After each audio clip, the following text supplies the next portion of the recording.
নমস্কাৰ সকলোকে ব্ৰুনেছ কিচেনলৈ আপোনালোকক সকলোকে পুনৰবাৰ স্বাগতম জনাইছো।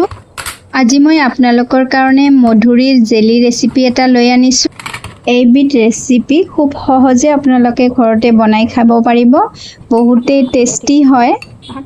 একেবাৰে কিনি অনাৰ দৰে দেখাটো হ'ব আৰু টেষ্টটোও ঠিক তেনেকুৱাই বিৰাটে টেষ্ট হ'ব। তো আপোনালোকে অকণো স্কিপ নকৰাকৈ ভিডিঅ'টো শেষলৈকে চাব যাতে আপোনালোকেও ইমান টেষ্টি আৰু পাৰফেক্ট এটা জেলি মধুৰিআমৰ জেলি বনাই খাব পাৰে। তো আহকচোন দেৰি নকৰি ভিডিঅ'টোৰ মাজলৈ যাওঁ।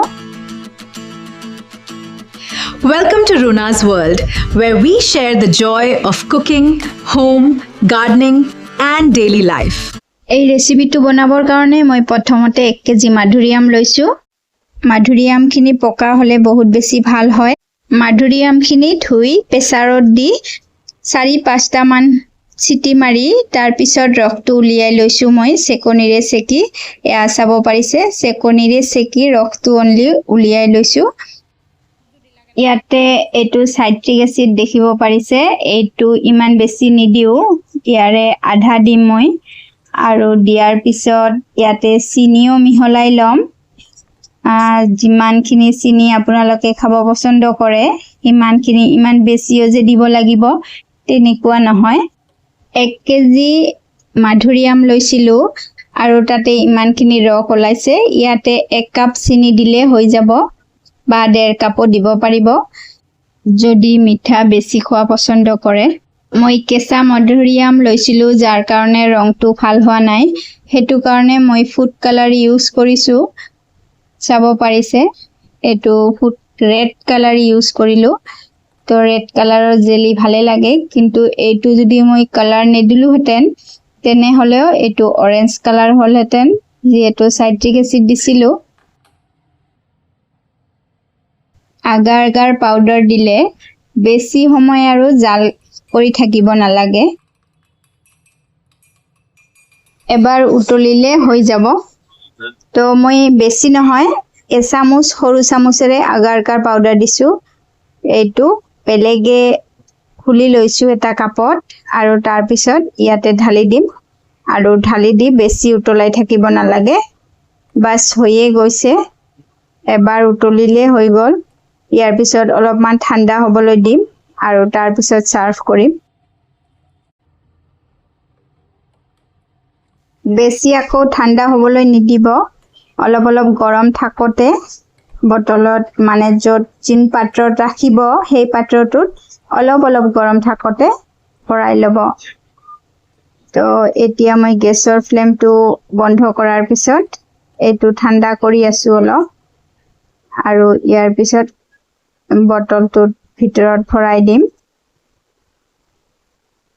আপোনালোকে এইটো ঠাণ্ডা পানীৰ ওপৰত কেৰাহীটো ৰাখিলে সোনকালে ঠাণ্ডা হ'ব বাৰু। অলপ ঠাণ্ডা হোৱালৈকে এইদৰে অলপ লৰাই থাকিব, নহ'লে গোট মাৰি যাব পাৰে। কেৰাহীতে গোট মাৰি গ'লে অসুবিধাই হ'ব। ইয়াৰ পিছত এই দুটা জাৰ লৈছোঁ মই সৰু সৰু, আৰু যিহেতু অলপ জেলি সেইটো কাৰণে এই সৰু জাৰ দুটাতে মই ৰাখিম অলপ ঠাণ্ডা হোৱাৰ পিছত।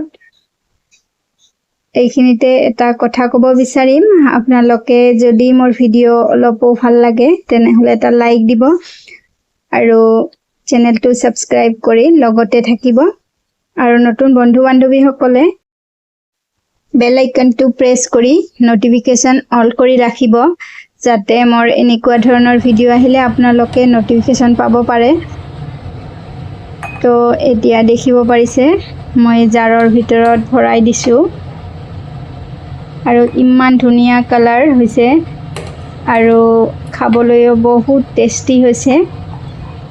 এইবিলাক ব্ৰেড ৰুটি লগত খাবৰ কাৰণে পাৰফেক্ট জাম। কিন্তু এইটো লগে লগে গোট নামাৰিব, 1-1.5 ঘণ্টামান ফ্ৰিজত ৰাখিব পাৰে, নহ'লে বাহিৰতে ৰাখিলেও গোট মাৰি যাব। আৰু এই দুটা জাৰত দিয়াৰ পিছত বেছি হৈছে, মই আন এটা জাৰতো অলপ ৰাখিছোঁ। আৰু এইখিনি ঢাকনি নলগাকৈয়ে মই 1.5-2 ঘণ্টামান ৰাখি দিছিলোঁ আৰু তাৰপিছত এনেকুৱা গোট মাৰি গৈছে চাব পাৰিছে আপোনালোকৰ চকুৰ আগত মই জাৰত ভৰাইছিলোঁ তো দেখিব পাৰিছে ইমান ধুনীয়া এটা জেলি ৰেডি হৈ গৈছে ৰাতিপুৱা ব্ৰেকফাষ্ট বা ইভিনিং টিফিনতো এইটো আপোনালোকে বিস্কিটৰ লগতো খাব পাৰিব ব্ৰেড বা ৰুটি লগত সাৰ্ভ কৰিলে বহুত ভাল লাগিব তো এতিয়া মই আপোনালোকক দেখাইছো জেলিটো কিমান থমথমীয়া হৈছে আৰু কিমান ধুনীয়া হৈছে একেবাৰে মাৰ্কেটৰ জেলিৰ নিচিনা আৰু ঘৰত বনোৱাটো মাৰ্কেটতকৈ বহুত বেছি টেষ্ট আপোনালোকে বনাই চাব থ্যাংক ইউ সো মাচ ভিডিওটো শেষলৈকে লগত থকাৰ কাৰণে বহুত বহুত ধন্যবাদ আপোনালোকক